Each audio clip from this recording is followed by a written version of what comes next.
सो निर्भय सृष्टिकर्ता वाल्मीकि दयावान की जय।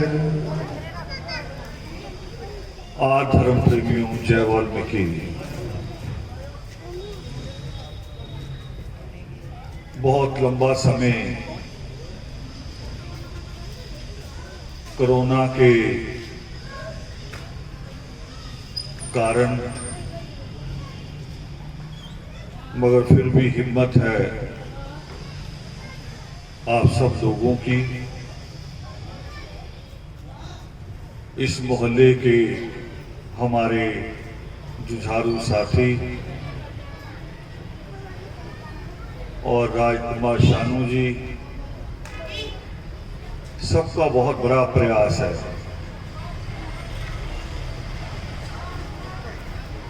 बाबा साहब भीमराव अंबेडकर जी का बलिदान दिवस है और आज से 6 दिन पहले हमने पावन वाल्मीकि विजय दिवस मनाया था। पावन वाल्मीकि विजय दिवस, उसी जमीन पे हम बैठे हैं, अमृतसर की उस पावन भूमि पे जहां पर पुष्यलव ने वो युद्ध लड़ा और ईमानदारी से, क्योंकि मैं जब पढ़ता हूं बार बार सम्मान को, तो उसमें ईमानदारी कम आती है युद्ध में। जब लंका पे हमला करना था तो राम के जो उनके परिवार के जो गुरु थे, उन्होंने राम से कहना शुरू किया कि मेघनाथ जब निकलता है अपना यान लेके, जिसका आप जहाज कहते हैं, करे जब वो अपना यान लेके निकलता है मेघनाथ, तो जैसे आज बड़े देशों के प्रधानमंत्री उनका जहाज उड़ता है तो आसपास जंगी जहाज भी उड़ते हैं सुरक्षा के लिए। तो मेघनाथ के आसपास इतने जहाज उड़ते थे कि राम परिवार के उस रघुकुल के जो गुरु थे अगस्त्य, वो राम से कहते हैं कि जब मेघनाथ निकलता है और उसका सुरक्षा दस्ता चलता है तो ऐसे लगता है कि नीचे छाया होगी, ऊपर बादल आ गए। तो इनके साथ आप ईमानदारी से नहीं जीत सकते। शब्द ईमानदारी था। वो कहे इनके साथ आप लड़ोगे तो ईमानदारी से नहीं जीत सकते, छल करना पड़ेगा। मगर आज जिस जमीन पे हम बैठे हैं, पावन वाल्मीकि तीर्थ की जमीन, जिस जमीन पे कुशलव ने राम के घोड़े को रोका और युद्ध लड़ा, ईमानदारी से लड़ा और जीता, और उस कुशलव के बारे में आज हम भी और हमसे पहले जितने प्रचारक रहे, बड़े संत हुए, जिन्होंने इस वाल्मीकि नाम को हमारे बीच में जिंदा रखा, वो सब भी यही बात कहते रहे हैं, जिसको आज हम अपने नित्य में पढ़ते हैं कि कत्ल किया जो राम ने शंभूक मुनि विद्वान, काखों में परमात्मा डाल दिए वो। क्योंकि उसका विधान है, उसका परमेश्वर का पावन योग शिष्ट में परमेश्वर बार बार कहते हैं, वो कह रहे 2 तरह का पुरुषार्थ है। एक पुरुषार्थ है, आपकी भाषा में कहता हूं, कि एक आदमी रात को पहरा दे रहा है। वो पुलिस वाला भी हो सकता है, चौकीदार भी हो सकता है, कोई बड़ा ऑफिसर भी हो सकता है, वो पहरा दे रहा है कि अमृतसर में शांति बनी रहे, इसलिए जाग रहा है रात को। और एक इसलिए रात को जाग रहा है कि बाकी लोग सो जाएं, माहौल शांत हो जाए, फिर मैं किसी दुकान में चोरी कर सकूं। जाग दोनों रहे, एक बचाने के लिए, एक लूटने के लिए।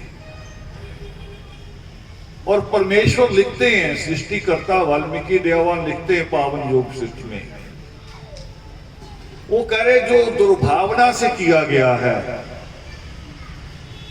दुर्भावना से जो काम किया, जो दूसरे को कष्ट देता है, वो पुरुषार्थ की गिनती में नहीं आता। और जो पुरुषार्थ की गिनती में आता है, हम कभी कभी हताश हो जाते हैं, निराश हो जाते हैं कभी कभी परिणामों से। तो परिणाम सारे अलग अलग होते हैं। बच्चे एक टेस्ट देते हैं जो टीचर रोज लेता है, 1 घंटा पहले कहता टेस्ट लेना है, उसका परिणाम भी उसी वक्त आता है। एक टेस्ट होते कि 6 महीने बाद होने हैं, उसका परिणाम आने में 6 दिन लग जाते हैं। 1 साल बाद होता है, उसका परिणाम आने में महीना भी लग सकता है। हर पुरुषार्थ अपनी अपनी तरह का होता है और उसका परिणाम आने में टाइम लगता है। कबीर साहब कहते हैं, इस पे कबीर साहब का एक श्लोक है कि पौधा जो हम लगाते हैं, माली को तो पता होता है मगर बच्चों को नहीं पता होता। तो कबीर साहब के श्लोक में एक लाइन आती है कि माली सींचे 100 घड़ा और रुत आए फल को। वो कह रहे 100 घड़ा पानी का डालने से एक बार में फल नहीं आएगा, वो तो मौसम उसका आएगा, टाइम लगेगा। पुरुषार्थ का परमेश्वर 2 तरह से कहते हैं। तो वो जो पुरुषार्थ कुशलव ने किया, वो ईमानदारी का पुरुषार्थ था, जिसको अधूरा महामुनि शंभू के समय में रह गया था। महामुनि शंभू जिनको उल्टा लटका के कत्ल किया गया, किस कारण? एक ही कारण था कि महामुनि शंभू इस कौम के पढ़ने लिखने की बात कर रहे थे। जिसको दबा कुचला कहते हैं, जिसको वाल्मीकि समाज कहते हैं, जिसको आदिवासी कहते हैं, वो उनकी शिक्षा की बात कर रहे थे। और उनकी शिक्षा की बात कर रहे थे, मगर जो लोग राजा थे उस वक्त, उनका विधान क्या कहता था? उनका विधान जिसको मनु ने लिखा था, मनु ने लिखा था कि पढ़ने लिखने का अधिकार केवल ब्राह्मण के पास है, केवल ब्राह्मण के पास। और तलवार लेके सैनिक बनना, राजा बनना, ये क्षत्रिय के पास अधिकार है।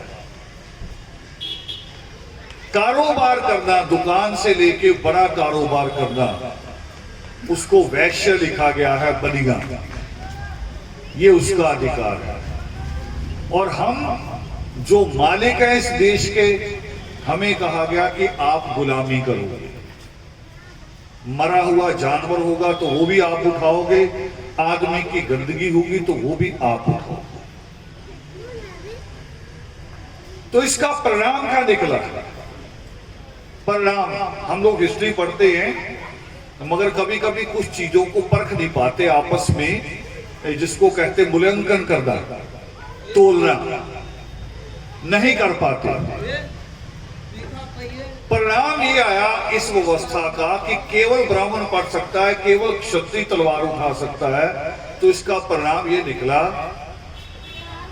कि 40-50 लोगों का एक ग्रुप आया करता था भारत में, 40-50 लोग केवल, और सोमनाथ का मंदिर लूट के ले जाते थे। जानते हैं सोमनाथ का मंदिर कहाँ है? गुरुपाता कहां से था? यही पंजाब के रास्ते से। पंजाब जो आज हरियाणा उसको पार करते थे, राजस्थान को पार करते थे। सोमनाथ का मंदिर है गुजरात में। सारी स्टेटें पार करके 40-50 लोग मंदिर को लूट के वापस चले जाते थे। और 17 बार किया, एक बार नहीं, 17 बार। असल में उनके घोड़े जो होते थे वो उतना ही सोना उठा सकते थे, इसलिए उनको बार बार आना पड़ता था, इतना सोना था वहां। 17 बार आए, मगर 18वीं बार एक घटना घटित हो गई। 18वीं बार वो हुआ जो बाबा साहब अम्बेडकर ने किया 19वीं शताब्दी में, वो 17वीं शताब्दी में गुरु गोविंद सिंह ने भी किया। गुरु गोविंद सिंह ने दलितों को अमृत छिका दिया, दलित को तलवार पकड़ा दी। जब तलवार दलित के हाथ में आई, जिसको कहा था कि तेरे हाथ में तो केवल झाड़ू रहेगा, जब तलवार दलित के हाथ में आई तो वही 40-50 लोग सोमनाथ मंदिर का दरवाजा उतार के ले जा रहे थे। बाकी सब लूट लिया, दरवाजा भी उतार के ले जा रहे थे, चांदी का दरवाजा था पूरा। तो यही पंजाब की जमीन पे रोक लिया। किसने रोका? जिनको गुरु गोविंद सिंह ने अमृत ग्रहण करवाया था, वाल्मीकि समाज के जिनको कहते मजहबी सिख, उन्होंने रोक लिया। और जानते वो दरवाजा कहां है आज? आज वो दरबार साहब में लगा हुआ, दर्शनी ड्यूटी पे वही दरवाजा। यानी उस व्यवस्था को तोड़ा, जिस व्यवस्था को महामुनि शंभू कहा करते थे कि रण चोन खगो की जैसे घरे औजार, शंभू कैसे साहिब को धोकर नमस्कार। वो करे जब परमेश्वर ने सबका साधन बनाया है, चिड़िया की चोंच छोटी है, वो छोटा दाना चुगती है, और जिसने पेड़ के अंदर से दाना निकालना है, पेड़ को अंदर काट के उसकी चोंच बड़ी। बगुले ने जिसने मछली उठानी है, उसकी चोंच और अलग है। उसने सबको साधन दिए हैं। हाथी के पास पैर हाथ ऐसे हैं कि उठा नहीं सकता, तो उसका नाक ही इतना लंबा कर दिया कि वो अपने खाने के लिए भी उसी से तोड़ता है, पानी भी उसी से पीता है, नाक ही। यानी ईश्वर ने साधन दिए हैं। और ये सवाल था महामुनि शंभू का कि अगर उस परमेश्वर ने हमें केवल गुलामी के लिए पैदा किया है, केवल झाड़ू मारने के लिए पैदा किया है, जब हाथी का नाक इतना लंबा कर सकता है परमेश्वर। एक पक्षी होता है बिया, पंजाब में बोलते बिजड़ा, जिसका घोंसला ऐसे लटकता रहता है, बहुत सुंदर बना हुआ घोंसला होता। लोग घरों में भी लाके कई बार एज ए शो पीस के तौर पर उसको इस्तेमाल करते हैं। और इंसान से उसको पहले अकल थी, इंसान से पहले अकल थी उसको कि उसका घोंसला ऐसे होता है कि वो जो बीट करता है वो घोंसले के अंदर नहीं गिरती, बाहर गिरती। यानी उसका फ्लश सिस्टम पहले से बना हुआ। मगर कहना क्या चाह रहा हूं मैं, सर्दी चल रही है, कई माएं बेटी बच्चों के स्वेटर बुनती हैं, जुराबें बुनती हैं। कितनी सिलाई लगती है? स्वेटर बुनने में कितनी सिलाई लगती है? 2 नहीं लगती, 6 लगती है। 2 पहले लगती हैं, 4 गले में लगती हैं, 6 सिलाई और 10 उंगली, पूरी 16 कला हो गई। उसके बावजूद भी गलती रह जाती है। बच्चा करा नहीं जी यहां से तंग है, इसको खोलो, गला फंस गया, इसको खोलो। और वो जो बिजड़ा है उसके पास केवल एक चोंच होती है, केवल एक चोंच। उसी से तिनका उठाता है, उसी से बिनता है और पूरा घोंसला बना लेता है। आप उसमें कभी नहीं निकाल सकते। तो अगर परमेश्वर ने हमें झाड़ू के लिए पैदा किया होता, मरा हुआ जानवर उसकी खाल उतारने के लिए पैदा किया होता, तो जैसे हाथी का नाक लंबा है, हमारे साथ में झाड़ू लगा हुआ होता, फिक्स होता जन्म के साथ ही।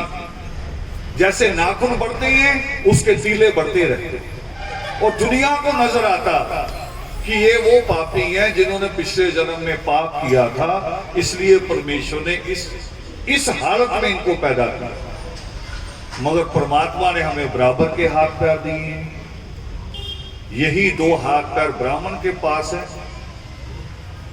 यही उनके पास है जो आज दिल्ली घेर के बैठा किसान और खेत मजदूर। हमारा हिस्सा भी है, केवल किसान नहीं है, किसान के नाम पे जाट नहीं है, बड़ी मात्रा में मजहबी सिख बैठा है उसमें, उसका भी सवाल है।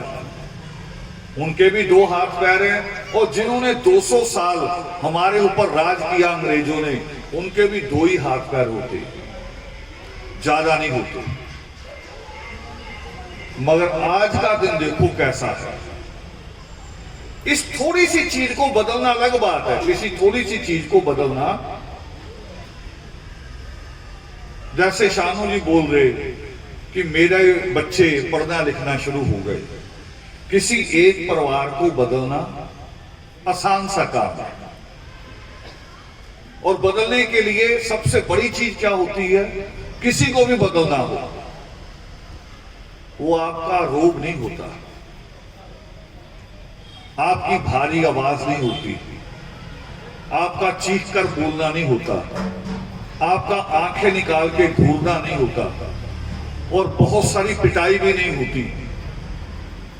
कहते हैं कि प्रेम करो तो चाहे जान दे दो। प्रेम में इतनी बड़ी ताकत है, कहते हैं कि जिन प्रेम कियो तिन प्रभु पायो। वो तो परमेश्वर झुक जाता है। बदलना होता है प्यार से। और मैं इसीलिए ये बात कह रहा हूं यहां, मुझे याद नहीं कभी यात्राओं में हम कभी आए हों यहां, वो मुझे याद नहीं, क्योंकि 40 साल का इतिहास मुझे याद नहीं रहता। मगर मेरे लिए यहां जो बेटियां बैठी हैं, बहुएं बैठी हैं, ये मेरे परिवार का हिस्सा है। मगर मेरी मुलाकात पहले, इसलिए बात कह रहा हूं कि मेरी बात को पहले ये नहीं सोचना कि ये बहुत ऊपर वाले मंच पे बैठा है, पता नहीं कौन सी बड़ी सी बात कहने लगा। मेरी बात सुनने से पहले ये समझ लेना कि मैं आपके परिवार का एक हिस्सा हूं, और जो मैं कह रहा हूं, कहूंगा या आगे बात आएगी, वो मेरा और आपका इकट्ठा दुख है। मेरी और आपकी पीड़ा वो इकट्ठी है, इसलिए उस बात को कहूंगा। उस बात में कड़वाहट भी हो सकती है, होती कभी कभी कड़वाहट। अभी एक बच्चा मुझे मिला अनंतपुर साहब का, वो परिवार भी काफी समय से जुड़ा हुआ है, और मुझे मेरे 40 साल का पहला अनुभव है उस बच्चे के साथ। जितने बच्चों को मैं मिला, बहुत अच्छे बच्चों को भी मिला हूं, हमसे मिले हुए बच्चे आज जज भी हैं, मगर वो मेरा एक अजीब अनुभव है कि बच्चा अभी 10वीं क्लास में है। एक अद्भुत अनुभव है मेरा। 10वीं क्लास का बच्चा, जो चीजें हमारे यहां एमए करने के बाद बच्चे को नहीं पता होती, हमें बतानी पड़ती है कि ये काम करो। उसके पिता जोर दे रहे थे कि बात करो, तुम्हें कोई बात करनी है। वो कह रही आप थोड़ा चुप हो जाओ, मैंने अपने आप ही कर लेनी है।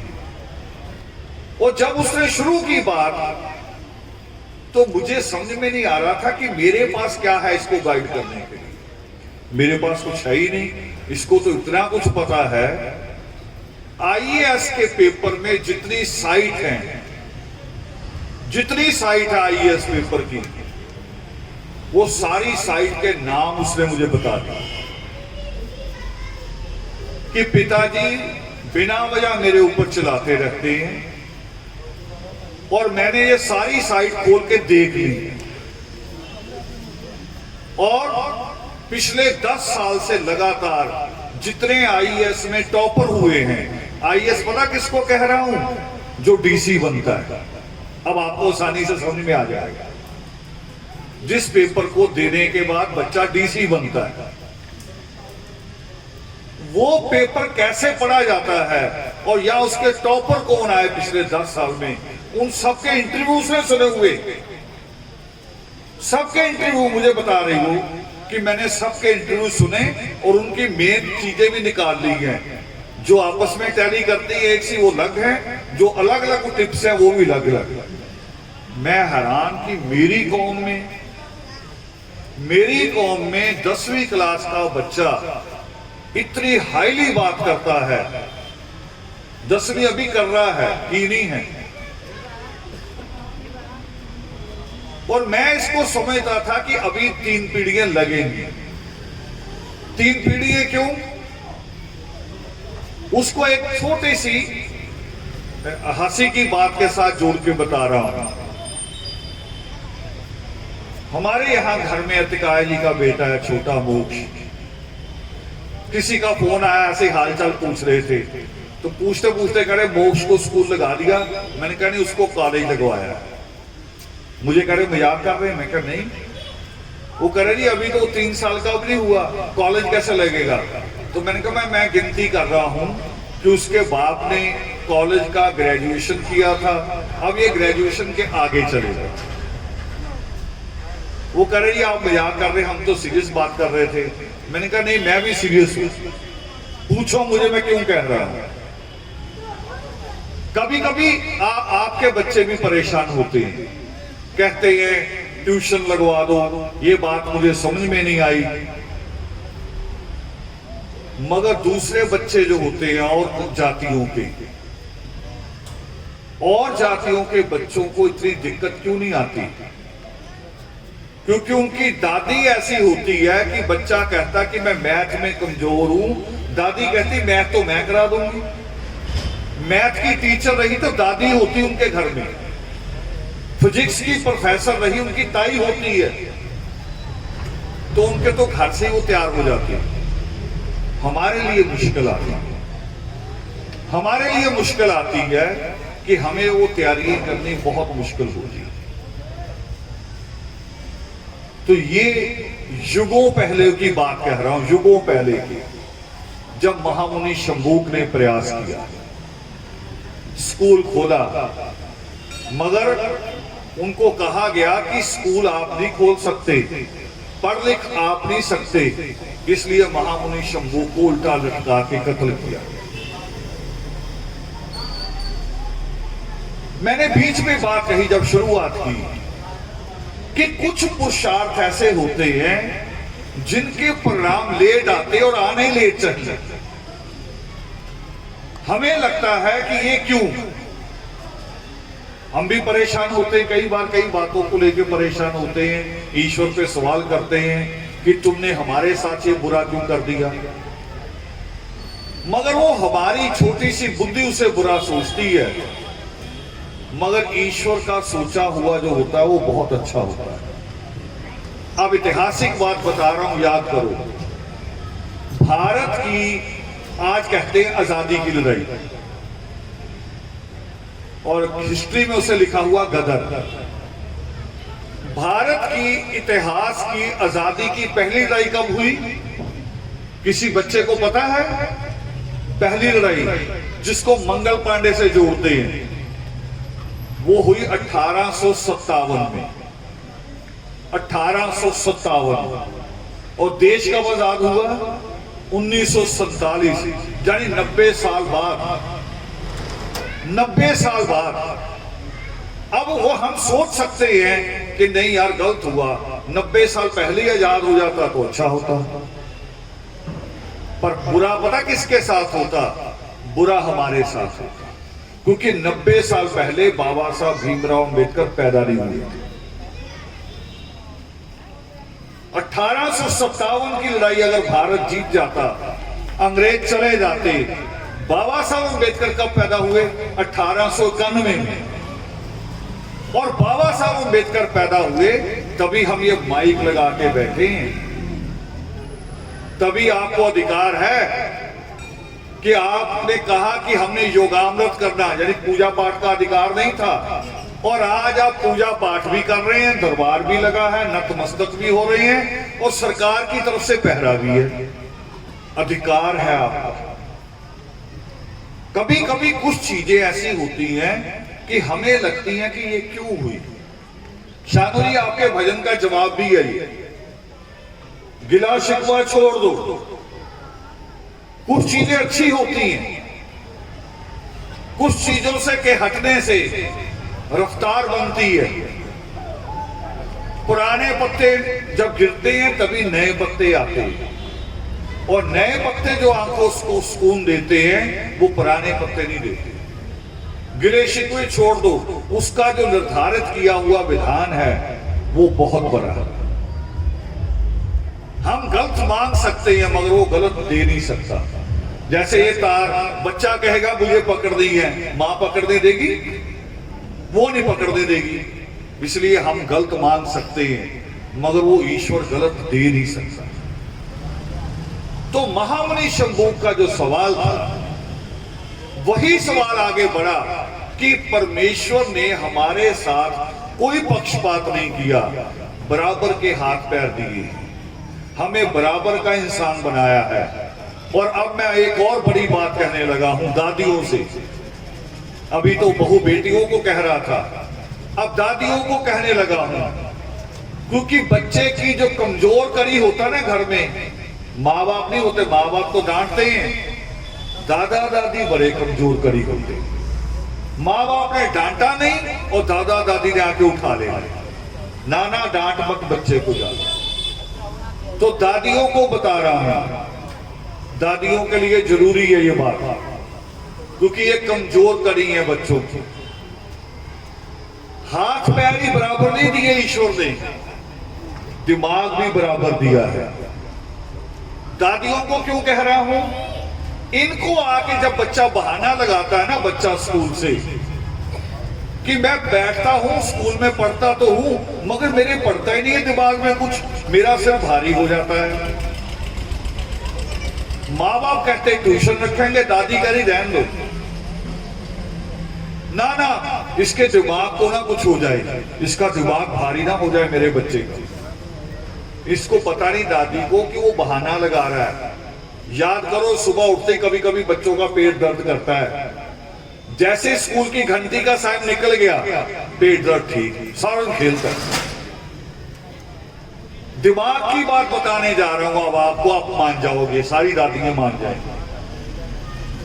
मैं जिस भाषा में बात कर रहा हूं हिंदी में, ये 48 अक्षरों की भाषा है। इसको बिठा लो, बच्चे को पकड़ के बिठाओ एक साइड। 48 अक्षर हैं, 8-10 मात्राएं हैं। जो हमारे यहां बोली जाती पंजाब में उसके 48 नहीं, उसके 35 अक्षर होते हैं और कम। मगर जो दुनिया में सबसे बढ़िया लैंग्वेज मानी जाती, बोल के आदमी रोब डालता है, वो कौन सी होती है? इंग्लिश, अंग्रेजी। उसके केवल 26 अक्षर होते हैं। देखो, हिंदी के 48, पंजाबी के 35 और इंग्लिश के केवल 26, और उसमें मात्राएं भी नहीं है कि छोटी की मात्रा, बड़ी की मात्रा, कुछ नहीं है।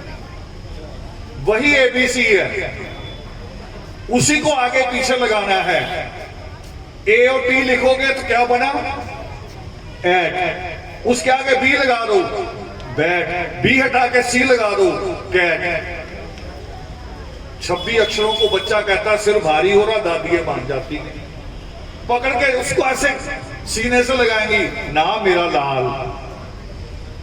अब लाल तो बड़ी चीज होती है, हीरा, मगर लाल को अगर ऐसे करोगे ना कि उसके बहाने मानोगे तो लाल बाद में सीवर में मिलता है, नाला निकालते हुए मिलता है। मिसाल दे रहा हूं, अभी आधी मिसाल दी है मैंने। अंग्रेजी के कितने अक्षर होते हैं? 26। और ताश के कितने पत्ते होते हैं? डबल, 52 पत्ते। जैसे अभी मैंने कहा ए और टी लगते हैं, ताश के पत्ते भी ऐसे ही आगे पीछे लगते हैं। और इतना तेज दिमाग दिया है ईश्वर ने इस कौम को, इतना तेज। ताश खेल रहे हैं,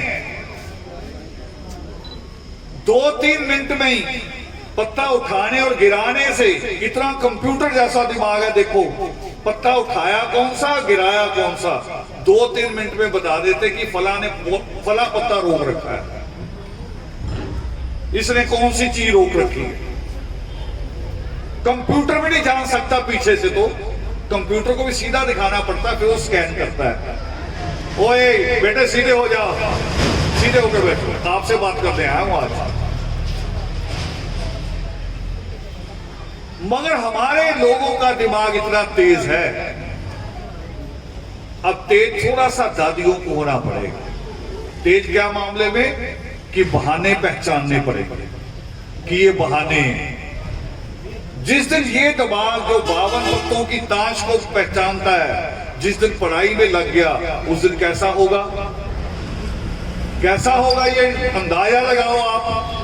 मुझे वो बच्चा मिला जो 10वीं क्लास का, जिसको सारी साइट याद है। बेटे आगे आ जाओ, आपसे मिलने आया हूं मैं टाइम नहीं दे रहा था इस साल में किसी को भी, आ जाओ। वो कितना अच्छा असर डाल पड़ेगा उस बच्चे का। और आज जो हम दिन मना रहे हैं, जो शहीदी दिवस मना रहे, किसका, बाबा साहब भीमराव अंबेडकर का। उन्होंने छोटा सा परिवर्तन नहीं किया है। जिस देश में कानून था कि दलित पढ़ नहीं सकता, बाबा साहब अंबेडकर उसी देश के दलित, उन्होंने उसी देश का कानून खुद लिखा। बड़ा चैलेंज है, बड़ा चैलेंज कि जिसको कहा गया हो कि तुम ये जगह पार नहीं कर सकते, उसने बाकियों को उस जगह को पार करने का अधिकार लेके दिया कि तुम सब कर सकते। आज उनके जहां बैठे हम, मगर हमें ये बाबा साहब अंबेडकर याद नहीं है। 11वीं वाला बाबा याद होगा, बालकनाथ बुग्गा याद होगा, 9 गजा पीर याद होगा, और भी होंगे, मुझे कुछ याद नहीं है, बता देना। कई बाबे याद होंगे। देवियां भी आपकी बहुत सारी हैं। मां देवी नहीं है, दूसरी देवी से डर लगता है क्योंकि उसके हाथ ज्यादा नजर आते हैं। मगर आपको वो बाबा साहब अंबेडकर याद नहीं जिन्होंने आपके लिए 4 बच्चे कुर्बान किए। सिखों को याद है कि गुरु गोबिंद सिंह ने उनके लिए 4 बच्चे कुर्बान किए। एक एक सिख इस पे गर्व करता है। वो उनको दशम पिता नहीं कहते, सर्वंशदानी कहते कि पूरा वंश हम पे कुर्बान कर दिया। आप जिन सूटों में हो ना आज, और बस में बैठ जाते हो जाके बिना पूछे, ये उन 4 बच्चों की कुर्बानी के कारण बैठे। आज जो हमारे बच्चों के लिए स्कूलों के दरवाजे खुले हैं, और आप कई चीजों में कहते हो ये सड़क ना बनी हो, तो काउंसलर को फोन करते हैं कि जी हमारा मंदिर है, उसके आगे सड़क क्यों नहीं बनी। ये अधिकार आपको बाबा साहब अंबेडकर ने अपने 4 बच्चे कुर्बान करके दिलाया है। 4 बच्चे। हमारे बच्चे को तो खरोंच आ जाए ना, थोड़ी सी खरोंच, हम सारा काम छोड़ के भाग लेते हैं, सब कुछ भूल जाते हैं। कह रहे ये ले पकड़ हिसाब किताब, प्रोग्राम अपने आप कर, मैं अपना बच्चा देखने जा रहा हूं। और जानते बाबा साहब अंबेडकर जिस दिन हमें ये अधिकार मिला, उस दिन उनकी क्या हालत थी। वो चिट्ठी लिख रहे थे बार बार अंग्रेजों को, अंग्रेज सरकार थी उस वक्त, आजादी की बात चल रही थी, मीटिंगें हो रही थी। जैसे आज आप टीवी में देख रहे हो ना, 3-4 बार किसानों की मीटिंग हुई। पहली मीटिंग हुई, न्योता आया कि पंजाब के किसान आ जाओ, तो पंजाब के किसानों ने कहा नहीं, हमने नहीं आना। हमारे साथ हरियाणा के किसान भी हैं, यूपी के भी हैं, उत्तराखंड के भी हैं, राजस्थान के भी, सबको बुलाओ तब आएंगे। इस पे मैंने कहा और आज दोबारा दोहरा रहा हूं, मेरी कौम ऐसी नहीं है। मेरी कौम तो बड़ी अजीब, हमारे यहां लीडर बड़े अजीब हैं। जाम लगा के आप बैठ जाओ भंडारी पुल पे, और सीपी का फोन, पुलिस कमिश्नर का फोन किसी दलाल लीडर को चले जाए, वो आपको फोन करना शुरू कर, यार मेरी इज्जत का सवाल है, मुझे सीपी ने फोन किया, छोड़ो यार उठ जाओ बस। और वो किसान देखो जो खेत में काम करता है, उसकी समझ देखो, उसने कहा कि नहीं हम अकेले नहीं आएंगे, वो भी आएंगे तब आएंगे। उनको पता कि सरकार पहले तोड़ती है फिर फोड़ती है, एकता पहले तोड़ी जाती है फिर सिरों में डंडा मारा जाता है। वो करे नहीं वो भी आएंगे फिर। और देखो उन्होंने कहा एक नाम नहीं बीच में होगा, डॉक्टर जोगिंदर यादव। डॉक्टर जोगिंदर यादव ने कहा कि इसको मुद्दा नहीं बनाना, असली मुद्दे पे लड़ना है। वो कहे ठीक है मैं नहीं जाऊंगा, बाकी 40 लोग जाएंगे।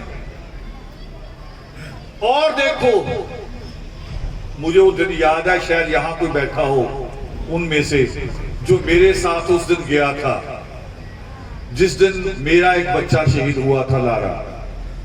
आप में से अगर कोई गया हो तो शायद कोई गवाह हो, है गवाह उसके जिंदा भी। हम गए, जैसे पंजाब का बॉर्डर निकला हमारी गाड़ियां, तो हरियाणा की पुलिस प्राइवेट गाड़ियों में बिना यूनिफॉर्म के उन्होंने हमें फॉलो करना शुरू कर दिया। हमें नहीं पता था कि हम फॉलो हो रहे हैं। 3-4 जगह नाका लगाया उन्होंने, यहां रोके, मगर चंडीगढ़ से उनको अलग निर्देश मिल रहे थे। वो कह रहे नहीं अंबाला में नहीं रोकना, यहां बड़ी बरादरी इनकी, हंगामा हो जाएगा, थोड़ा आगे जाने दो। कुरुक्षेत्र रोकते हैं, फिर कुरुक्षेत्र कह रहे यहां ही मत रोको। करते करते हमें पानीपत पार करा के जब बिल्कुल जाट बैलेट आ गई, जहां हमारी कोई बस्ती नहीं, 40 किलोमीटर तक, थोड़ी सी जगह नहीं, 40 किलो यहां से लेके ब्यास तक, जब कोई बस्ती नहीं और पूरा जंगल आ गया, वहां उन्होंने हमें घेरा एकदम पूरे खेतों से, ऐसे जैसे क्या होता वो आजकल वो आता, पीछे खबर आई थी कि फसलों को टिड्डियां पड़ गई थी, ऐसे घेर लिया हमारी गाड़ी। हम समझ गए हालात ठीक नहीं है। मैंने अपने साथियों से कहा भी गर्मी नहीं दिखानी, मगर हमें अपना काम में कामयाब भी होना है। वो हमें उन्होंने घेरा, कह रहे जी पुलिस की गाड़ियों में बैठ जाओ। मैंने उनसे एक लफ्ज पूछा टेक्निकली, मैंने कहा आप हमें अरेस्ट कर रहे हो या डिटेन कर रहे हो, दोनों में से एक चीज बता दो। वो एसपी था ब्राह्मण, वो कह रहे जी असल में ऑर्डर हमें कुछ भी बोलने का नहीं, आप जो मानना चाहो मान लो, मगर हम आपको ना पीछे जाने देंगे ना आगे जाने देंगे, हमारी गाड़ियों में बैठ गए। हम बैठ गए, फिर और जंगल में ले गए, नीचे उतार दी गाड़ी, उन्होंने रोड छोड़ दिया, जंगल में ले गए। पहले टोकरा लाए केले भरे हुए, फिर टोकरा आया रोटियों का। जा रहे हम कि हमारा बच्चा रात गोली मार के मार दिया गया, उसको देखा भी नहीं अभी। और मेरे साथी मेरे साथ कैसे ये सीख रहा, मैं किसान आंदोलन से कह रहा हूं सीखो। मेरे साथी रोटी उठा के कह रहे काली है जी रोटी, तो सड़ी हुई है। अभी हमने अपने बच्चे को नहीं देखा और आप रोटियां सड़ी हुई देख रहे हैं। बड़ी शर्म आई मुझे, और मुझे कह रहे आप चुप क्यों बैठे हो, बताओ मुझे वहां भंगड़ा करना चाहिए।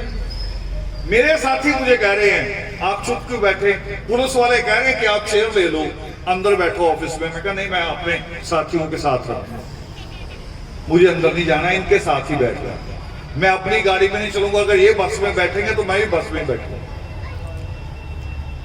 और किसानों ने क्या किया, सरकार की मीटिंग में वो रोटी अपनी लेके गए, देखा आप सबने, रोटी लेके गए।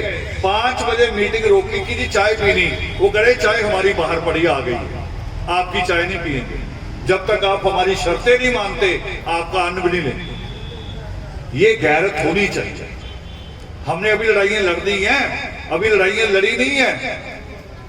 अभी तो बाबा साहब अम्बेडकर के पहले नारे पे काम कर रहे हैं कि शिक्षित हो जाओ, संगठित तो भी नहीं हुए अभी शिक्षित हो जाओ पे काम कर रहे हैं। थोड़ा सा मैंने वर्क शुरू किया है अभी, दूसरे संगठनों से भी मैं लोगों से मिल रहा हूं और उनको कह रहा हूं कि मैं आपको तोड़ने नहीं आया हूं कि आप अपना संगठन तोड़ो और आदर्श में आ जाओ। मैं ये नहीं कहने आया, मैं ये कहने आया हूं कि हम जय वाल्मीकि तो शुरू करो।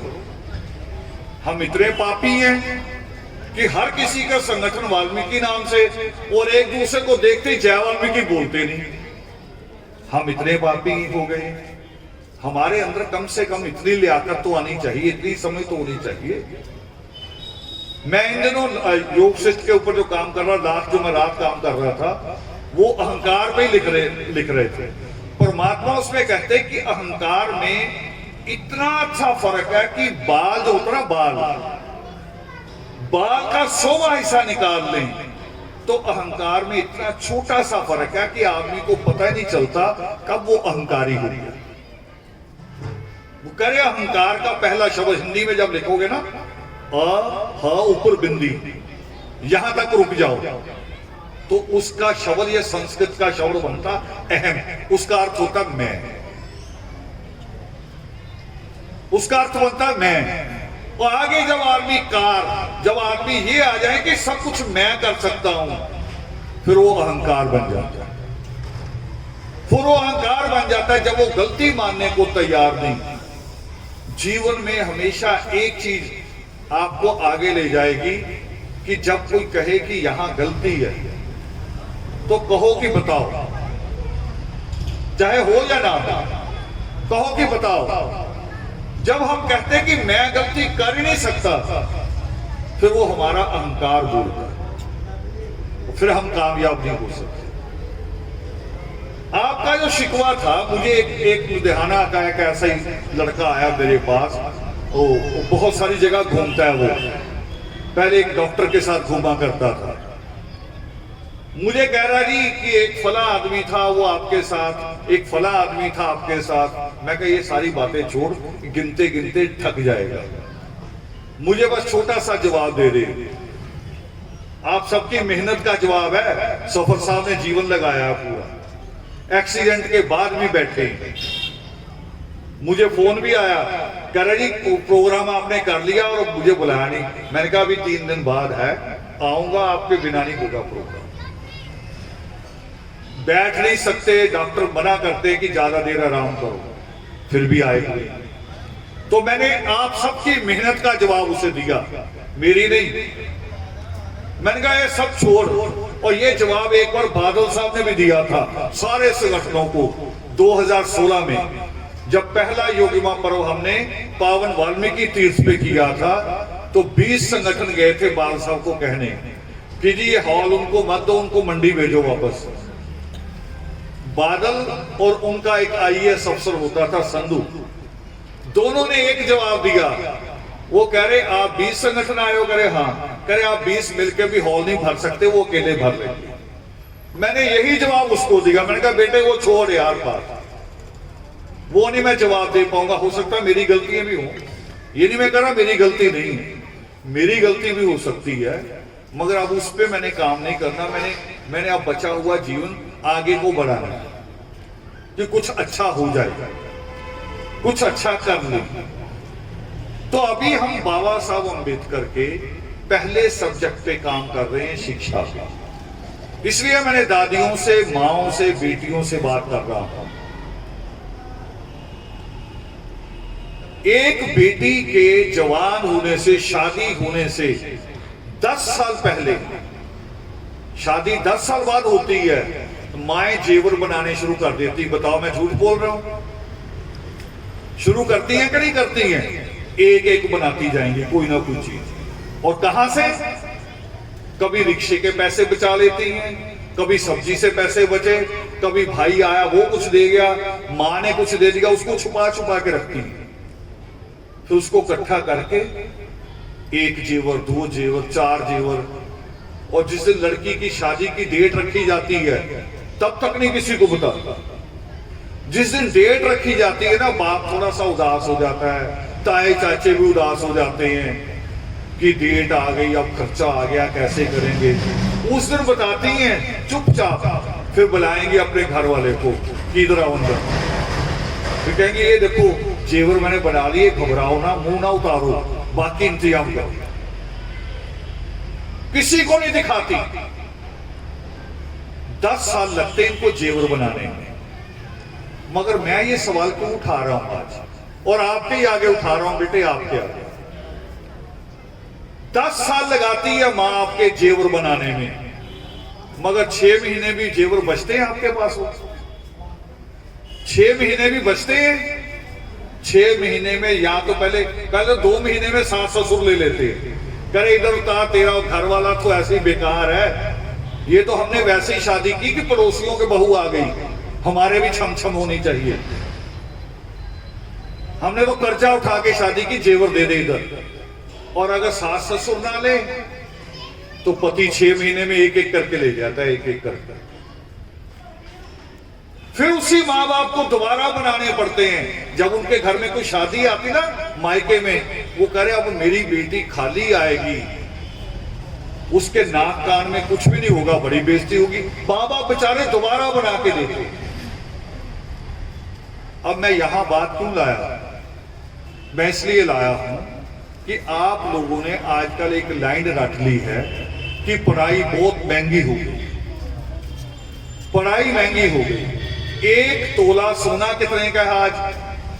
सोने का क्या रेट है 1 तोले का? 40 तो है शायद, 50 हो गया। और ये जो माएं जेवर बनाती हैं, कम से कम भी 4-5 तोले तो होते ना इनके पास, हर चीज मिला के सारी, गले का, कान का, ढकान का सारा बना लेती हैं। 50,000 रेट है। अगर 4 तोले भी बनाया तो कितना हो गया? 2 लाख हो गया।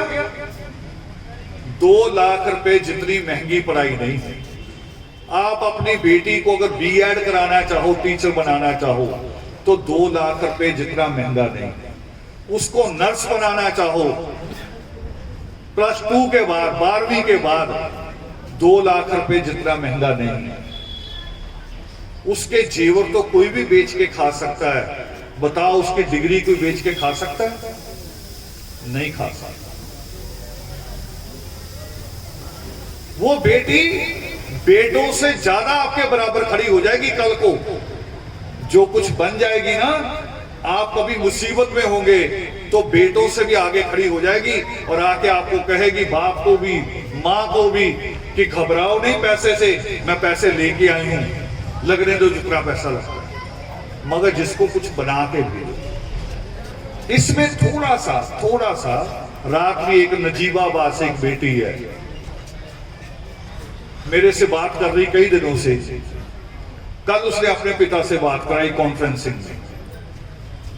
वो कह रही, पिता रोज धमकी दे देता है फोन करके कि बस यही साल है तेरा, अगले साल रिश्ता कर दूंगा, तो आप एक बार बात कर दो। तो कल मैंने बात की उसके पिता से, वैसे खुश हुआ वो कह रहा है, मेरी तो खुद बड़ी इच्छा थी, मुझे तो पता नहीं था कि आपसे बात हो जाएगी, मैंने सपने में नहीं सोचा, मेरी बेटी ने करा दी। तो मैंने कहा, आप दूसरी बात आप मेरे से सुन लो कि अगर मैं कहा 20,000 लड़कियां इकट्ठी करे वाल्मीकि कौम की, तो उनमें से एक आपकी लड़की होगी। मुझे इतना यकीन है बिना इसको मिले हुए, और आप भी इस पे यकीन करो। इसको करने दो, थोड़ा समय ना कहो, इसको कर लेने दो, इसको कुछ बन जाने दो। मैंने बीच में कहा था कि दादियां बिगाड़ देती हैं बच्चों को। केवल दादी नहीं होती, बुआ भी बिगाड़ती है, मासी भी बिगाड़ती है। बाप ने, किसी ने बच्चे को डांटा नहीं, बुआ का फोन आ जाता शाम को, ले तू पागल हो गया, बच्चा जवान हो गया, तूने उस पर हाथ उठा दिया, तेरे से रोटी नहीं खिलाई जाती, ले मेरे पास भेज दे। सारी बुआ बुलाती है, मासियां भी बुलाती हैं, मगर एक बात का जवाब दे दो, सिर्फ एक बात का, जिस दिन बच्चे की शादी हो जाती उस दिन के बाद कोई उसे संभालता है? शादी के बाद कोई संभालता है? ये आप बच्चे के फेवर में नहीं है, आप बच्चे की रिश्तेदार, उसकी बुआ मौसी नहीं है, आप उसकी दुश्मन है। आप उसने उसको नकारा बना के महीना 2 महीने रखती है, एग्जाम की डेट निकल जाती है, एडमिशन की डेट निकल जाती है, फिर वो घर आ जाता है आवारा, फिर वो यही काम करता है, कभी बुआ के घर कभी मासी के घर,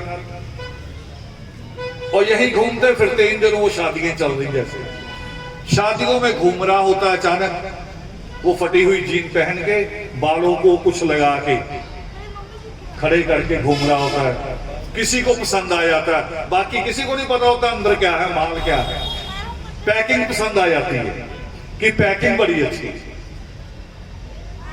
पैकिंग पसंद आ जाती है, पता ही नहीं होता भी दूसरे की लड़की भी फंस जाएगी, उसका जीवन भी नरक हो जाएगा। तो ये ना करो। और दूसरा काम होगा, जब ये बेटियां पढ़ जाएंगी, और सुनो क्या फर्क आएगा। अभी मैं निंदा कर रहा हूं ना मासी और बुआ की, जब ये पढ़ लिख जाएंगी तो ये मासी बुआ भी बदल जाएंगी, ये पढ़ी लिखी बुआ हो जाएगी। और जब इनको पता चलेगा कि मेरा भतीजा नालायक है, तो ये तो खुद फोन करेंगी बाप को कि तू इसे डांटता क्यों नहीं, और तेरे से नहीं सुधरता तो भेज मेरे पास, मैं डंडे से सुधारती, क्योंकि उसे लगेगा कि मैं इतने बड़े रैंक पे हूं और ये किस रैंक पे, कल को मेरा नाम क्या होगा। अभी हम इस विषय पे काम कर रहे हैं और कामयाबी मिल रही है। 5 साल मैं लिख के देने को तैयार हूं। 5 साल में पंजाब की बात केवल कह रहा हूं, पूरा देश छोड़ दो, पंजाब में 5 साल में 500 ऑफिसर होगा हमारे पास, जो आदर्श परिवार की श्रेणी से निकल के जाएगा, इसकी कक्षा से, इसकी क्लासों से तो निकलेगा। 500 ऑफिसर होगा हमारे पास सिर्फ 5 साल में। और यही कहने जा रहा हूं, आज मैं दूसरे संगठनों से मिलकर भी यही कह रहा हूं कि एक प्रोग्राम अच्छा फिक्स करो। आजकल एक नया ट्रेंड चल गया है, आपके मोहल्लों में भी होगा, फेसबुक पे यार दोस्त बनते हैं, व्हाट्सएप पे, उसी पे सभा बनती है, मोटरसाइकिल पे इकट्ठा होते हैं, कह रहे हम कौम का काम कर रहे हैं, चलते हुए गैंग लगती है, काम सारे गैंग वाले, कह रहे कौम का काम कर रहे, कौम का कौन सा काम है। और बाद में जब पुलिस रोक लेती है, फिर फोन जाएगा, हाँ जी, प्रधान जी के पास या नीरज के पास कि जी हमें यहां नाके पे रोक लिया जा, छुड़वाना। फिर फोन वहां जाएंगे, उनको देख के भी माएं खुश होती हैं कि मेरा लड़का, मेरे लड़के का बड़ा रोब है, 5-6 मोटरसाइकिल साथ घूमते हैं। वो समाज सेवा नहीं है, वो बच्चा आपका बिगड़ रहा है। और उसकी मोटरसाइकिल पे घूमना कितने दिन है, जितने दिन तक शादी ना हो। शादी के बाद तो वो नगर पालिका के चक्कर लगाता है कि मुझे कहीं लगवा दो, कच्चों में लगवा दो। अभी ये पूरा करना जरूरी है, संगठित होना जरूरी है। और संगठन विचारधारा से होते हैं, विचारधारा से। संगठन तो मैनेजमेंट होती है, संगठन कुछ नहीं होता। संगठन तो 4 लोग भी बहुत होते हैं, 4 लोग बहुत होते हैं। शादियां 4 लोग ही कर लेते हैं, कितने लोगों का इंतजाम करते हैं, कोई 500 आदमी की शादी का इंतजाम करता है, कोई 1000 आदमी का करता है। घर के 4 लोग ही सारा कुछ कर लेते हैं, टेंट भी कर लेते हैं, पैलेस भी कर लेते हैं, हलवाई भी, सुनार भी, सब जगह घूम लेते 4 आदमी। औरतें कर लेती हैं अपने आप सारी खरीदारी, शादी में किस किस चीज की जरूरत पड़ेगी। यही संगठन होता है। संगठन छोटी चीज है, विचारधारा बड़ी चीज है। हम विचार से मार खा रहे हैं, विचार से। अभी 3 दिन पहले एक बच्चा मुझे मिला, पीला सूट पहना हुआ और लाल पर्दा पहना हुआ, मुझे लेने खड़ा सड़क पे। मैंने कहा यार मैं तो यहां ब्रेक ही नहीं लगाता, मैं सोचता हूं कि पंडित खड़ा है। वो कह रहा नहीं जी पीला सूट नहीं है, ये तो मेरे हल्दी लगा रहे रोज पीला हो गया है। और ये मैं लाल पर्दा किसने कहा, कह रहे तो दादी ने कहा लाल ही रखना है। अच्छा, फिर मैं कहा चल बैठ कार में। घर तक जाते जाते मुझे और बता रहा, वो कह रहा वो तो कह रहे शादी के दिन तक नीचे से लेटना है। मैं कहा यार ये मैंने पहली बार सुना नीचे लेटना है। ये तो मृत्यु पे तो सुना था कि किसी के घर में डेथ हो जाए तो नीचे लेटो, पर शादी में मैं पहली बार सुन रहा हूं। यही चीज है जो हमारी कौम को एक नहीं होने दे। ये छोटे छोटे रिवाज कि अमृतसर के अलग हैं, जलंधर के अलग हैं, लुधियाना के अलग हैं, पटियाला के अलग हैं, ये हमें एक नहीं होने दे रहे। सिखों में सारा कुछ एक है, उनके यहां शादी हो तब भी गुरु ग्रंथ साहब रखा जाएगा आनंद कार चुन के, चाहे कनेडा में हो तब भी वही होगा। हमारे यहां यही बड़ा झंझट है। अभी एक लड़की एसडीएम बन गई, उसकी शादी में यही झंझट पड़ता रहा। हमने कहा भी हम रिश्ता उसका हरियाणा में ढूंढ लेते हैं, दिल्ली में ढूंढ लेते, लड़की वो लखनऊ की यूपी की, मगर उसके रिश्तेदार कह ना नहीं ना ना ना उधर नहीं करेंगे, उधर के रिवाज और हैं।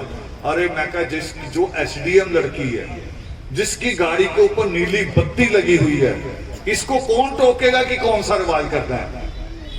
लो रिश्तेदार तो इसके आगे पीछे पानी भरेंगे, मगर फिर भी माँ बाप डर रहे ना ना ना ना वो रिवाज कुछ और होंगे, हम नहीं करेंगे। ये रिवाज तोड़ दें, ये रिवाज एक कर दें। असल में ये जो आसमानी लहर नजर आ रही है, ये आसमानी लहर पूरे देश को, पूरे संसार को एक करने की दिशा में प्रयास है। पहले हमारी समझ बड़ी छोटी थी। हमारी समझ इतनी थी कि ईश्वर ने आसमानी रंग बनाया और हमने ले लिया, मगर थी तब भी कुदरती, अपनी नहीं थी। मगर अब योग शिष्ट ने एक नया रास्ता दिया है। योग शिष्ट में एक शब्द आया व्योम।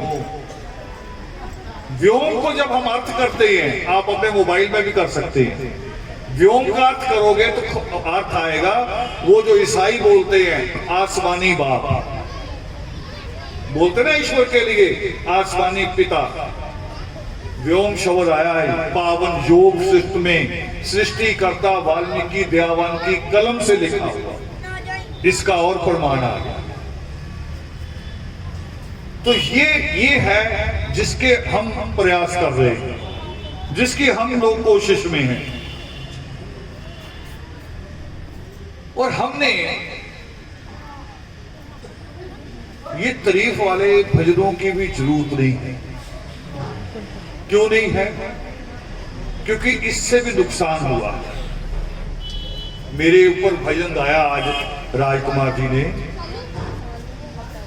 इसने भी नुकसान पहुंचाया, क्योंकि ये बात थोड़ी थोड़ी बढ़ती जाती है। जैसे कहते ना जी हम लेन देन नहीं करेंगे, बस 1 रुपया रख के शगुन कर लो, फिर वो 1 रुपए के नीचे कोट पैंट रख देते हैं, चलो जी हो गया शगुन, रुपया एक ही है। फिर वो कह रहे जी कोट पैंट दे दिया, इसके बाप का तो दो, फिर उसका कोट पैंट भी उसके नीचे आ जाता है, ऊपर 1 रुपया ही रखता है। ऐसे ये तारीफ जो होती है ना, ये तारीफ भी खराब करती है आदमी। आज आदरणीय आदरणीय कहोगे, कल को मैं कहूंगा यार पूजनीय भी तो कहो, फिर मैं कहूंगा मरने से पहले मैं बताऊंगा आपको कि मेरी समाधि बनाना, बाद में भी पूजना। अच्छा आज ही नहीं पैर छूने, ये लालच स्वार्थ है अंदर का। और इससे हो क्या रहा है, क्यों कह रहा हूं, इससे लोग परमात्मा से टूट रहे हैं, अपने अपने बाबा के चक्कर में पड़ गए।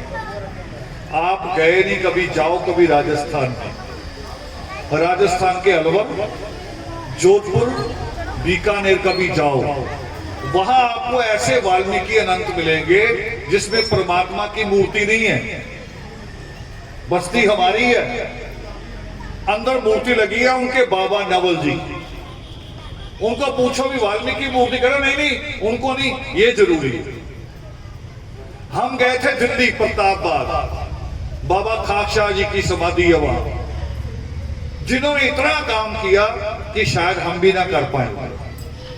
उन्होंने आज से 200 साल पहले किया, जब मोटर गाड़ियां भी नहीं थी। लाहौर में पैदा हुए और लखनऊ के पास जाके आश्रम बनाया, पैदल चलकर। दिल्ली में भी उन्हीं का बनाया हुआ आश्रम। वहां गए एक भजन की शूटिंग करने के लिए, बिल्कुल छोटा सा, मुश्किल से 10 फुट का वाल्मीकि अनंत बना रखा पुराना कोई, और बगल में समाधि बना रखी है। हम गए मंदिर में मत्था टेक के वापस आए तो हमारा बाजू पकड़ लिया, कह रहे किधर जा रहे हैं? हमने कही वापस निकल रहे हैं। नहीं नहीं, पहले समाधि पे मत्था टेको। मैं कहा अच्छा कोई नहीं, टेक लेंगे, हमारे ही बाबा है। पर बाद में हमने नोट किया कि जो आदमी समाधि पे मत्था टेक के लौट रहा उसकी बाजू कोई नहीं पकड़ रहा कि वाल्मीकि अनंत में भी जाओ। मेरे पास शायद आया था कौन, शबीर आया, मैंने उसे टोका, मैंने कहा वहां पहले गया था कि सीधा यहां आ गया? क्योंकि वो वही परमात्मा वही है, मैं कुछ नहीं, मैं आपके जैसा हूं और शायद आपसे बुरा भी हो सकता, आपसे बुरा भी हो सकता। हमें जो नित्यनेम सिखाता हमें वो करना है। नित्यनेम में श्लोक आता है कि एक है एक ही नाम उचारूं वाल्मीकि रसना से, एक ही नाम लेना, दूसरा नहीं। दुबई में गया था तो मेरे से उन्होंने कुछ लोग, प्रोग्राम खत्म होने के बाद हम बाहर निकले, गाड़ियां लग रही थी तो कुछ लोग बड़ी, उधर बहुत बड़ी बड़ी गाड़ियां उनके पास, एक बड़ी सी गाड़ी आगे लाके खड़ी कर दी, कह रहे इसमें बैठो। अब मुझे तो वही ये देखना ना कि मैं किसके साथ आया हूं, अलग देश है। तो वो भी खड़े थे पीछे, उनको कह रहे जी हम रावण जी को थोड़ा दुबई घुमा दें, जो सबसे बड़ा मॉल है, हमने वो दिखाना, जो कौन सा बुर्ज है बड़ा एक, वो दिखाना है, और ले आएंगे वही जहां आपने रुके हुए। मैं कहा ठीक है, चले गए। अब मुझे नहीं पता था कि बुर्ज दिखाना है या कुछ और दिखाना है। वो बुर्ज भी दिखाया, मॉल भी दिखाया, फिर ले गए एक कमरे में, अपने कमरे, और वहां पूरी सभा बैठ गई इकट्ठी। मुझे कह रही बताओ आप किसी बाबा की जय नहीं बोलते? ओहो, मैंने कहा इसलिए लाए हैं, वो बुर्ज नहीं दिखाना था इन्होंने, ये तो मुझे दिन में तारे दिखा रहे हैं। मैं कही कोई बात नहीं, किस बाबा का नाम लो, मैं अभी जय बोल देता हूं। उन्होंने एक दो बाबा का नाम लिया, मैंने कहा इस बाबा का कोई गुरु था कि नहीं? कह रहे थे। मैं कहा उनका भी कोई गुरु था? कह रहे उनके गुरु भी थे। तो मैं कहा वो बहुत बुरे हुए होंगे? कह रहे नहीं जी, बुरे क्यों हुए? तो मैं कहा उनकी जय तो आप बोलते, एक ही बोल देते हो, पीछे भी 8-10 और भी होंगे ना, सीढ़ी बनाओ पूरी, तो फिर यही खड़े रह जाएंगे, घर भी नहीं जाएंगे। एक जगह ईमान रखो, एक जगह। बस एक छोटी सी मिसाल देके खत्म कर दी मैंने बात। हजरत मोहम्मद साहब की एक मिसाल है, मैंने पहले भी शायद दी और मुझे बहुत प्रभावित करती है। हजरत मोहम्मद साहब की लड़ाई क्या थी? जैसे आज मेरी लड़ाई आपको लगी होगी, बहुत सारा बुरा लगा होगा कईयों को, मैंने कई देवियां बोल दी, बाबे बोल दिए, और अभी उसके साथ और भी जोड़ रहा हूं। मुझे कोई परवाह नहीं, क्योंकि मुझे वोट नहीं लेनी आपकी, मुझे नहीं भी मैं यहाँ का कौंसिल का इलेक्शन हार जाऊंगा, एमएलए का इलेक्शन हार जाऊंगा। मैं और भी कह रहा हूं कि इन देवियों ने, इन बाबों ने ना आपका भला किया है ना करेंगे, करेंगे भी नहीं। होना होता हो गया होता। 40, 50, 100 साल हो गए आपको चिरागों में तेल डालते हुए, किसी बाबा को तरस नहीं आया, बल्कि ये हुआ कि कारपोरेशन की पक्की नौकरी भी कच्ची हो गई। तेल पक्का ही है आपका, तेल की जगह कई लोगों तो देसी घी भी डालना शुरू कर दिया, नौकरी कच्ची हो गई। तो मुझे कहने में कोई परवाह नहीं, मगर हजरत मोहम्मद साहब का जो आंदोलन था वो हमसे भी बड़ा था। वहां घर घर मूर्तियां थी, मूर्ति हमारे यहाँ तो चिराग है ना, घरों में मूर्ति है, और कई एक मूर्ति नहीं, अंदर और मूर्ति, ऊपर कोई और मूर्ति, दरवाजे पे कोई और मूर्ति। तो उन्होंने यही शुरुआत की हजरत मोहम्मद साहब ने। वो करे जब अल्लाह एक है, खुदा एक है, तो इतनी मूर्तियों का मतलब क्या है? ताकतें दो ही होती हैं, दो ताकतें हैं, एक ईश्वर एक आप, बाकी कोई ताकत नहीं बीच की। अगर भूत भात होते, अगर 9 गजे पीर अगर होते, तो मोदी थोड़ी प्रधानमंत्री होता, 9 गजा पीर होता, आपका 11वीं वाला होता। मोदी भी इतना सा बड़ा बेचारा, उसने एमए पहले की, 10वीं बाद में की।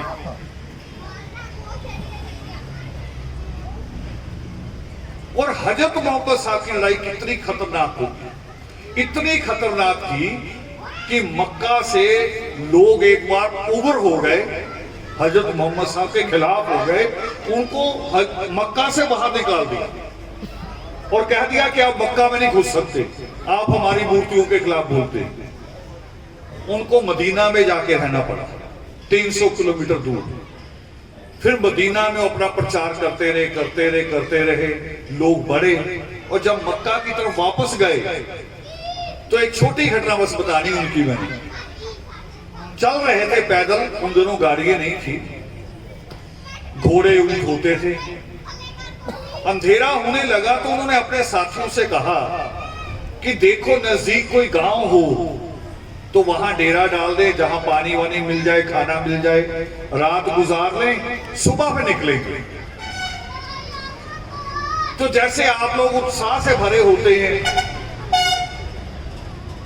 एक आदमी भागा भागा आया उनके पास। वो कह रहा जी बिल्कुल करीब, बस थोड़ा सा रास्ता रह गया है, वो जगह है जहां आपकी माता जी को दफनाया था, उनकी कब्र है, हजरत मोहम्मद साहब की मां की कब्र।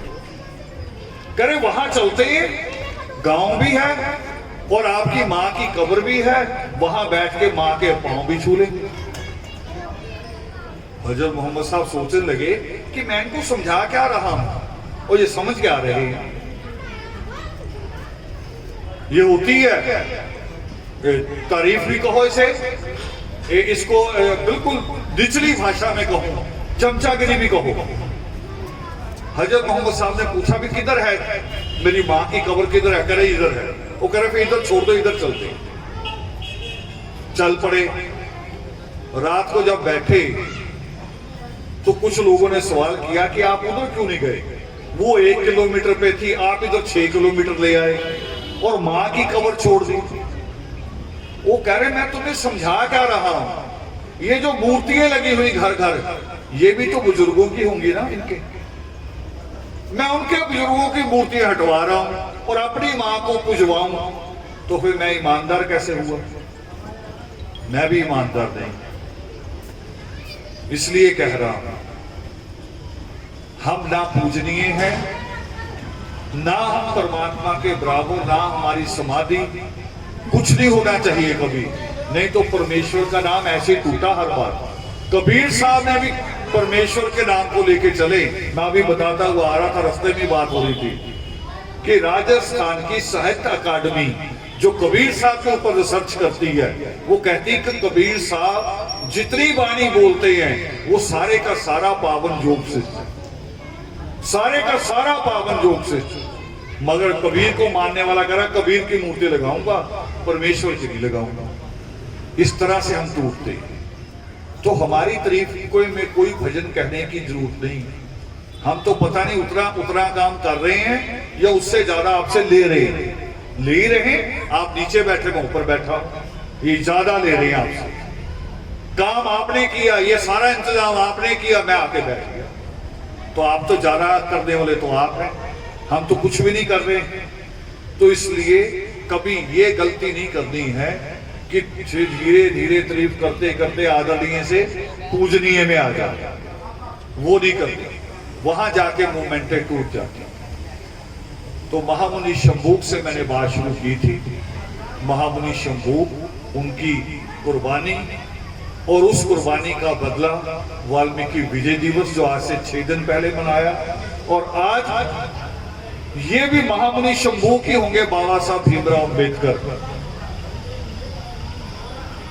जिनका आज हम बलिदान दिवस मना रहे हैं। शायद वही रूह होगी, क्योंकि मैं भी खुद कर रहा हूं, मैं योग शिष्ट पढ़ रहा हूं, उसमें बार बार मोक्ष का जिक्र आता है। और मोक्ष का अर्थ होता है कि जन्म और मृत्यु खत्म हो जाए, बार बार जन्म ना लेना पड़े, ये दुख ना भोगने पड़े। मगर मैं अपने साथियों से बात कर रहा था, मैं उनसे हंस रहा था। मैंने कहा मैं अजीब आदमी हूं, योग शिष्ट पढ़ रहा हूं, जिसको पढ़ने के बाद महाराजा बलि हमारे राजा हुए, बहुत बड़े राजा, जिनके नाम पे पूरे दक्षिण भारत में महाराष्ट्र से लेके केरला तक ओणम मनाया जाता है, उन्हीं का त्योहार मनाते हैं, महाराजा बलि का। और महाराजा बलि थे हिरण्यकश्यप के पोते, उसी परिवार से। महाराजा बलि गए, भारद्वाज गए, सब मोक्ष मांग रहे हैं, और मैं कहा मैं पढ़ रहा हूं, मैं मोक्ष के उल्ट मांग रहा हूं, मुझे पता नहीं क्या हो रहा है। मैं कहा मैं उल्ट कर रहा हूं इसके, मैं जिनके साथ थोड़ी डिस्कशन कर रहा हूं, योग शिष्ट की राय ले रहा हूं बीच बीच में, मैं उनको हंस रहा था। मैंने कहा मैं उल्ट कह रहा हूं। वो कह रही आप क्या कह रहे हैं? मैं कहा मैं कह रहा हूं कि दोबारा इस कौम में भेज देना, अभी काम बाकी पड़े। तो करते करते मुझे आया कि शायद बाबा साहब अम्बेडकर भी वापस आए, ये वही रूह वापस आई है कि जो काम रह गए वो पूरे कर गए। तो आज के सत्संग की, आज के योगामृत की ये 2-3 बातें दोबारा दोहरा रहा हूं। एक बात कि कुछ पुरुषार्थों के फल लेट मिलते हैं, कुछ के जल्दी मिलते। दूसरी बात, गलत भावना से किया गया पुरुषार्थ कभी फल नहीं देता। तीसरी बात कि ना हमें चिराग करने से अभी तक हमारा सुधार हुआ है, ना आगे होगा। चौथी बात कि जिस आदमी ने अपने 4 बच्चे कुर्बान किए, पत्नी कुर्बान की, उस बाबा साहब अम्बेडकर को याद रखा करो, हमेशा याद रखा करो। और अंत में एक लाइन बोलनी मैंने सब माओं से, बेटियों से, रात को सोने से पहले एक लाइन बोलनी है। मंत्र ही समझ लो, आपको मंत्र समझ में आता है, मंत्र समझ लो। जैसे बिस्तर पे जाओ, सोने से पहले बस हाथ जोड़ के कहना है कि मेरे बच्चे अफसर बने, बस इतनी सी लाइन। और जैसे उठो, पैर नीचे उतारने से पहले दोबारा यही लाइन फिर बोलनी कि मेरे बच्चे अफसर बनेंगे, दुनिया की कोई ताकत रोक नहीं सकती, क्योंकि आपका इरादा मजबूत होता चला जाएगा। बुजुर्ग यही तो कहते थे, कह रहे मुंह से अच्छा निकालो, अच्छा निकालो। आज जो कॉलेज में कहा जाता है, पढ़ाई में, पॉजिटिव सोचो, पॉजिटिव सोचो, यही तो है, और कुछ अलग नहीं कह रहा। तो पॉजिटिव बात फैलाओ, परिणाम आएंगे, अच्छे परिणाम आएंगे, और आ रहे हैं, और बहुत सारे बच्चों के आए हैं, और बहुत सारे अच्छे परिणाम और आएंगे, यकीनन आएंगे। हम प्रयास करेंगे तो जरूर निकलेंगे। इन्हीं शब्दों के साथ, इस प्रार्थना के साथ, और उन सारे बच्चों का जो यहाँ की टीम है, पूरी आपकी सारी टीम, जिन्होंने आज के दिन के लिए, बाबा साहब अम्बेडकर की शहादत के लिए, आपके सारे परिवार जिन्होंने इसमें मदद की, उन सब का शुक्राना। और आप सबके बीच में विराजमान आदि अनादि परमात्मा को चरणों में नमन। सभी को जय वाल्मीकि।